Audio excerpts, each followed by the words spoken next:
Hello everyone, this is Milap Gupta and you are enjoying my video MG Entertainment. दोस्तों, मैं यहां पर आपको बताने वाला हूं एनआईएस के 10th और 12th क्लास के स्टूडेंट जिनका जो आखिरी फैसला एनआईएस हेडक्वार्टर से आना था रिगार्डिंग उनका जो एग्ज़ाम है उसको कैंसिलेशन करवाने के लिए बहुत ज़्यादा प्रयास किया गया था। जैसे कि कभी काफ़ी यूट्यूबर्स ने भी कोशिश की थी कि ऐसा हो और मैंने भी बहुत सहयोग किया था सभी स्टूडेंट्स को। दोस्तों, मैं यहाँ पर बताना चाहता हूँ आप लोगों को कि आपको एग्ज़ाम में जो पढ़ाई करनी है यानी कि जो स्टडी करनी है उसमें काफ़ी ज़्यादा आपको फील हो रहा होगा कि आपको अभी तक ये इन्फॉर्मेशन नहीं मिल पाई कि रियल में एग्जाम्स कैंसिलेशन पे होंगे, कैंसिलेशन होगा उनका, या फिर आपको वापस अपना स्टेप बैक करना होगा या आपको स्टडी करनी होगी जबकि बुक्स नहीं है फिर भी आप कैसे पढ़ेंगे। तो दोस्तों, वीडियो को थोड़ा एंड तक देखिएगा। मैं आपको थोड़ा सा बताना चाहूँगा कि आखिर इस वक्त मार्केट में क्या चल रहा है। और जैसा कि आपको पता है वीडियो के अंदर मार्केट वर्ड का मतलब ये है कि इस वक्त जितने भी स्टूडेंट्स हैं उनके दिमाग में क्या चल रहा है, एनआईएस बोर्ड क्या सोच रहा है और क्या उसका फैसला आया था। यहां पर बड़े ध्यान से देखिएगा। देखिए, एनआईएस एग्जाम 2021 बिग अपडेट में आपको बता रहा हूं। Can exams B cancelled? क्या एग्जाम कैंसिल किए जा सकते हैं, हो सकते हैं?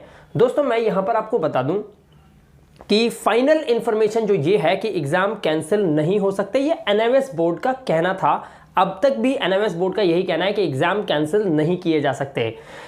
सीधी सी बात है, लड़की की शादी है और बाराती जो हैं वो बिल्कुल गेट पर आके खड़े हो गए हैं। बहुत ज़्यादा प्रॉब्लम है, मना नहीं किया जा सकता, राइट। ये सिचुएशन आ गई है। सिचुएशन के अंदर जब डेट शीट भी आ गई, सब कुछ आ गया और ये रीज़न है इसका एक बहुत बड़ा।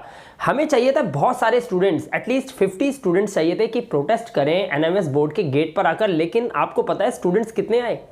आप हंसना मत, मैं आपको बताता हूँ। पहला प्रोटेस्ट हुआ था, स्टूडेंट आए थे 4। सोचिए, वहाँ पर दिग्गज लोग थे, लॉयर्स थे, एडवोकेट्स थे और हमारे आदरणीय सुखपाल सर जी भी थे जिन्होंने तो इतिहास रचा है दिल्ली के अंदर। आपको पता होगा शायद उनका कितना बड़ा योगदान रहा है ऐसी सुविधाओं के लिए, बच्चों के लिए लड़ते हैं वो, हमेशा आवाज़ उठाते हैं वो।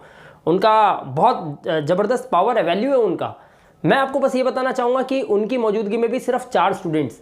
उसके बाद उन्होंने एक बार और बच्चों को मौका दिया कि मैं फिर आप लोगों के लिए आऊँगा, आप लोग आइए। ज़्यादा से ज़्यादा मात्रा में बच्चे आए, 7 पूरे ऑल ओवर इंडिया में 1.5 लाख बच्चों से ज़्यादा बच्चे इस बार अक्टूबर नवंबर में पेपर देने वाले हैं और केवल 7 स्टूडेंट जो थे वो फ्रंट पर आए। आप सोच के देखिए, वीडियो देखा होगा मेरा प्रीवियस वीडियो से, प्रीवियस 2 वीडियो बैक देखो मेरा वीडियो, उसमें देखा है गेट पे मैंने जो फोटो वीडियो जो बनाया, आप उसमें देखिए, जो वीडियो बना हुआ उसमें देखिए आप कितने बच्चे हैं। आप खुद देखिए, आप समझ रहे हैं कितने बड़े बड़े चैनल्स ने सपोर्ट किया लेकिन फिर भी बच्चे निकल कर बाहर नहीं आ पाए। तो दोस्तों, सबसे पहला कारण यह है कि आप इधर उधर मत पूछिए, इधर उधर मत जाइए। आप अपने आप से पूछ लीजिए कि क्या मैं इस जो मुहिम थी इसमें योगदान दे पाया। और अगर आप अपने घर पे ही बैठे हुए थे, अपने मोबाइल में ही आप सब कुछ देख रहे थे, तो दोस्तों वहां पर योगदान देने कोई नहीं आ पाया, बस सब मोबाइल में ही बिजी हो गए। तो सबसे पहला कारण मैं आपको हाथ जोड़ के बताना चाहूँगा कि सबसे बड़ा इशू ये होगा कि स्टूडेंट्स जो थे वो सपोर्ट में ही नहीं आ पाए। तो पहला रीज़न तो ये था। तो इसको लेकर जब स्टूडेंट सपोर्ट में नहीं थे तो एग्जाम कैंसिलेशन को लेकर अभी फिलहाल एनआईएस बोर्ड की तरफ से ना है, यानी कि आप लोगों को एग्जाम्स की तैयारी करनी चाहिए, right. Point number 2, why not? ये हुआ क्यों नहीं? वैसे तो इसके बहुत सारे रीजंस हैं, मैं इस वीडियो में बताने लग गया तो ये वीडियो बहुत ज़्यादा लेंथी हो जाएगा, बट स्टिल मैं यहाँ पर थोड़े से पॉइंट आपको बताना चाहता हूँ। सबसे पहली बात तो ये है, जो कोरोना की स्थिति को हम लेकर सोच रहे थे कि कोरोना कोरोना कोरोना कोरोना, इसको लेकर एनआईएस बोर्ड को सोचेगा। तो दोस्तों मैं बता दूँ, ये सारा जो प्लेटफॉर्म है ना, ये डिजिटल प्लेटफॉर्म जो है, ये डिजिटल प्लेटफॉर्म जो है ये सारा चलता है मीडिया से। और ये जितना भी जो मीडिया है ना, ये मीडिया चलता है पॉलिटिक्स से। और दोस्तों, सारी दुनिया चलती है पॉलिटिक्स से। ये पॉलिटिक्स की गेम है। आपको पता है इलेक्शन सर पे है, कोई भी लॉकडाउन कहीं पे भी कोई ऐसी व्यवस्था नहीं बनाई गई कोरोना को लेकर कि वहाँ पर गंभीरता दिखाई जाए या वहाँ पे लॉकडाउन लगाया जाए। इस स्थिति के अंदर एनआईएस बोर्ड ने देखा जब बहती गंगा है तो हाथ धो लेने चाहिए। कहने का मतलब ये है कि कब से कैंसिलेशन करके बच्चे कर रहे हैं। एक काम कीजिए, डेट शीट रिलीज़ कर दीजिए। डेट शीट रिलीज़ करी, बच्चों ने फिर दोबारा कैंसिलेशन करके ट्वीट वगैरह करा, लेकिन उतनी मात्रा में नहीं किया, उतना प्रभावशाली नहीं रहा कि उसका इम्पैक्ट जो है या उसकी जो हवा है ना, वो जो जोर की हवा जो जानी थी ना, वो बच्चों की आवाज़ जो थी ना, वो एनआईएस बोर्ड की बिल्डिंग से जाके टकरानी चाहिए थी, उनकी खिड़कियाँ चटकनी चाहिए थी, लेकिन ऐसा कुछ हो नहीं पाया। और इस स्थिति में एनआईएस बोर्ड ने क्या करा, हॉल टिकट रिलीज़ कर दिया। अब आधे बच्चे और बिखर गए, टूट गए। उन्होंने कहा कि अब तो हॉल टिकट भी आ गया। कई बोलने लग गए कि भैया पेपर होंगे, वो भी निकल लिए। और कई बच्चे वहीं पे रुके रहे, नहीं अभी भी करते हैं, फाइट। और ऐसा करते करते यूनिटी ही नहीं बन पाया। और जब स्टूडेंट्स की यूनिटी और स्ट्रेंथ नहीं बन पाई ना दोस्तों, मैंने आपको एक ही बात बोली थी, यूनिटी इज स्ट्रेंथ, और वो नहीं बन पाई, जिसकी वजह से कैंसिलेशन को लेकर हम कोई भी सवाल जवाब एनआईएस बोर्ड से सही से नहीं कर पाए। फाइनली उन्होंने आपको कुछ रियायतें दे दी जो मैंने अपनी प्रीवियस वीडियो में आपको बता रखा है। आप ऊपर देख सकते हैं, लिंक है ऊपर, मैंने डिस्क्रिप्शन में भी लिंक है वीडियो को, आप देख लीजिए। उसको यस से प्रीवियस वीडियो देख लीजिए प्लेलिस्ट के अंदर, जिसमें मैंने पीडीएफ्स के बारे में आप लोगों को बताया गया है कि अगर आपको पास आने में प्रॉब्लम है तो आपको लगता है कि आप पास होंगे या नहीं होंगे, डाउट है, तो आप वो पीडीएफ से आप पास हो सकते हैं। वो इतने अच्छे इंपॉर्टेंट क्वेश्चंस आप लोगों के लिए सपोर्ट के लिए बनाए गए हैं, कुछ रिटायर्ड टीचर्स के द्वारा बनाए गए हैं वो, और आप गारंटीड उससे पास हो जाएंगे, मैंने उसमें बताया हुआ है। और यही प्रॉब्लम आई कि कोरोना की स्थिति जब कहीं किसी देश में है ही नहीं, तो उन्होंने कहा कि जब कुछ ऐसा है ही नहीं हमारे इंडिया के अंदर, तो चुपचाप बच्चों के एग्जाम्स भी ले लिए जाएं, और आखिरकार एग्जाम्स भी आ गए।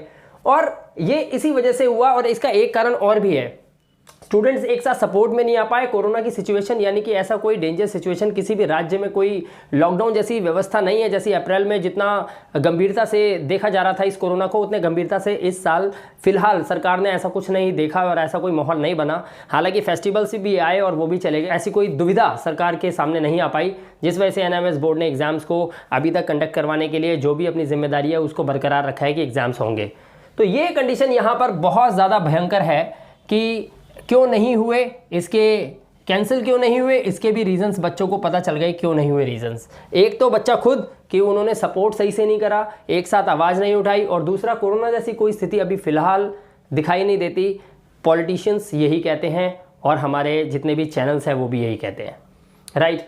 अब मैं आपको एक बात बताना चाहता हूँ कि जब दोनों कंडीशन अभी हमारे पास नहीं है, हालांकि मैं यहाँ पर इस वीडियो में डिस्टर्ब तो नहीं करना चाहता बच्चों को, बच्चे पढ़ना स्टार्ट कर चुके हैं, they have started studying, but still I would like to tell you one thing कि आज स्क्रीन पे देख सकते हैं आज ये याचिका एनआईएमएस हेडक्वार्टर्स में दोबारा लगाई गई है, जिसमें कि कल एनआईएमएस हेडक्वार्टर्स में फिर दोबारा प्रोटेस्ट किया जा रहा है, और उम्मीद करते हैं कि इस बार ज़्यादा से ज़्यादा बच्चे वहाँ पे पहुँचेंगे। ये एक फाइनल फाइट जो स्टूडेंट्स अपनी तरफ से करना चाहते हैं, वो एनआईएमएस बोर्ड को अपना एक परेशानी दिखाना चाहते हैं, वो उसको अपना दर्द समझाना चाहते हैं, उसके लिए कल एक फाइनल प्रोटेस्ट 11 बजे सुबह मॉर्निंग में एनआईएमएस हेडक्वार्टर्स में सभी बच्चे पहुंच रहे हैं, और वहां पर वो अपनी जो बातें हैं वो मनवाना चाहते हैं।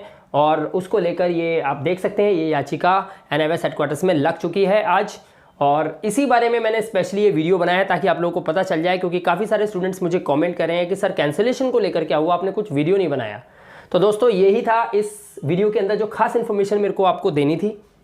कैंसिलेशन का कोई चांस अभी नहीं है फिलहाल। क्यों नहीं हुए मैंने आपको रीज़न बता दिया। सबसे बड़ा रीज़न स्टूडेंट्स खुद हैं, इकट्ठे नहीं हो पाए, और कोरोना ऐसी कोई स्थिति अभी फिलहाल सामने नहीं आई है, फेस्टिवल्स भी निकल गए हैं, राइट। अब मैं आपको यहाँ पर यह बताना चाहता हूँ कि without wasting time what to do now and solution क्या है। देखना, एक बात ध्यान रखना, जिद है ना, जिद ठीक है ज़रूरी होती है, लेकिन जब आपको पता है कि वक्त भी आपसे टकराने के लिए तैयार है, तो अपनी ज़िद को छोड़कर वक्त के साथ हो लेना, नहीं तो बहुत बड़े नुकसान में जाओगे।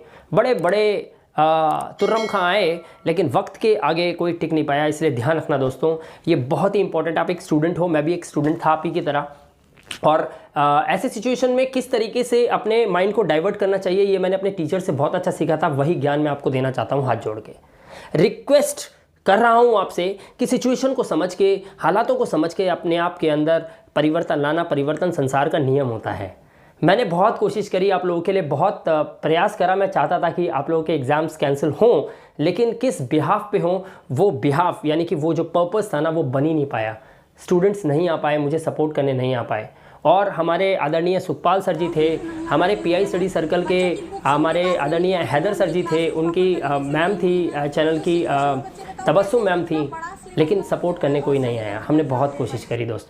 और दोस्तों ये भी बताना चाहता हूँ कि इस याचिका का जो भी फैसला एनआईएमएस बोर्ड से आएगा, कौन जानता है, खुदा जानता है कि वक्त कभी भी पलट सकता है। अगर ऐसी कोई सिचुएशन बनती है कि एनआईएमएस बोर्ड कुछ इसको लेकर, याचिका को लेकर, या कल जो स्टूडेंट्स वहाँ पे प्रोटेस्ट करने वाले हैं उसको लेकर कोई बड़ा फैसला निकलकर अचानक आ जाता है, जब प्रधानमंत्री नरेंद्र मोदी जी रातों रात वो नोटबंदी कर सकते हैं, जिस नोट से एक गरीब परिवार के भूखे बच्चे को दूध मिल जाता है, और वो नोट रातों रात मिट्टी बन जाते हैं, वो रातों रात कागज बन जाते हैं। जब ऐसा ये भारत देश है, तो दोस्तों सोच के देखिए कि हो तो कुछ भी सकता है। इसलिए मैं गलत अपनी जगह नहीं बोल रहा हूँ। आप सिर्फ अपना पढ़ाई कीजिए, मैं आपको इन्फॉर्मेशन दूंगा कि कल वहाँ पर क्या हुआ, बच्चे प्रोटेस्ट के लिए जा रहे हैं, अचानक क्या खबर आती है, वो खबर मैं कल की वीडियो में आप लोगों को फाइनली शाम तक दे दूंगा। तो बस मैं यहाँ पर आपको यही बताना चाहता हूँ कि सोल्यूशन जो आपके पास यही है कि आप लोग अपनी स्टडीज़ कीजिए, अब स्टडी करने के लिए अगर किताबें नहीं हैं तो उसका सॉल्यूशन मैं आपको बता देता हूँ। इंपॉर्टेंट क्वेश्चंस आप पढ़िए। मेरी प्रीवियस वीडियो में मैंने आपको सब कुछ बता रखा है कि इंपॉर्टेंट क्वेश्चंस तो होते हैं, लेकिन किस तरह के होते हैं उन्हें पढ़िए, राइट। पीडीएफ आप लीजिए और इससे स्टडी कर लीजिए, यही आपके पास एकमात्र ऑप्शन है। गारंटी मैं देता हूँ कि अगर आप इन पीडीएफ्स को स्टडी करते हैं आप गारंटीड पास हो जाओगे सारे बच्चे, राइट। पूरा सपोर्ट है, मैंने एक ग्रुप बना रखा है, उसके अंदर लिंक मैंने स्टूडेंट्स को दे रखा है और बाकी की सारी बातें मैं वहाँ पर बच्चों से करता हूँ जो मैं इस वीडियो में नहीं बोल सकता। और वहाँ पर मैंने आपको बताया कि तब तक जब तक आपका रिजल्ट नहीं आ जाता मैं तब तक आपको सपोर्ट करूँगा। तो सोच के देखो मैं आपको सपोर्ट कहाँ तक करने वाला हूँ। सारे पास होंगे, सारे, समझ रहे हैं, सारे पास होंगे, टेंशन मत लेना, ठीक है। बस जो बताया है अभी फ़िलहाल अपने माइंड को, अपने इस ज़िद को विराम दीजिए, माइंड को थोड़ा डाइवर्ट कीजिए और सपोर्ट कीजिए। आज भी मैं आप लोगों के साथ तब तक हूँ जब तक आपका रिजल्ट पास का नहीं आ जाता एक एक बच्चे का, राइट। दोस्तों मिलता हूँ आपसे अगली वीडियो में, तब तक अपना ध्यान रखिए, सुरक्षित रहिए। Thank you very much and have a good day.